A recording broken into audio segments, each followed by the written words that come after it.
Quand on parle mode, on pense haute couture. Que la haute couture, bien pour les gens, c'est au mieux des mannequins qui défilent dans des vêtements qui ne sont pas mettables par eux, ou alors au pire, bien c'est une niche et donc on ne s'y intéresse pas.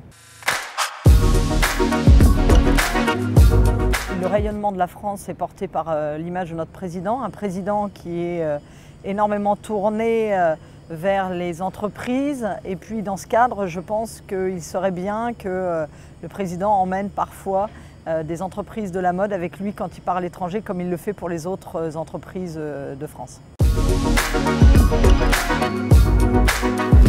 Donc on va avoir un grand plan d'investissement pour aider à l'innovation. Effectivement, on voit bien que les GAFA ont pris un peu d'avance sur tout ce qui est tissu connecté dans la mode. Donc il faut absolument qu'on aide nos startups françaises à se remettre à niveau et à développer les fibres de demain et puis les vêtements de demain. Donc il faut absolument qu'on en fasse partie. Donc j'appuierai bien entendu pour qu'elles aient des fonds dans le cadre du grand plan d'investissement. C'est un gros problème au niveau économique, mais aussi au niveau sécurité. Pour les vêtements, ça se porte peut-être un peu moins, puisque un vêtement au pire, il se déchirera. Mais c'est quand même important. Malheureusement, à l'heure actuelle, la lutte contre la contrefaçon se limite souvent aux frontières françaises. Donc on va bien entendu sanctionner les gens qui ont fait venir ces confections contrefaites.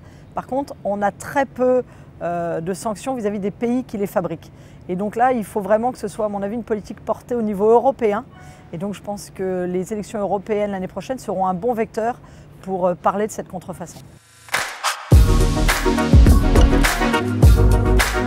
Moi, j'aurais une belle ambition, c'est au niveau de l'UNESCO. On a réussi à faire classer la gastronomie française au patrimoine de l'UNESCO. Pourquoi pas faire classer bien la haute couture et la mode à ce même patrimoine.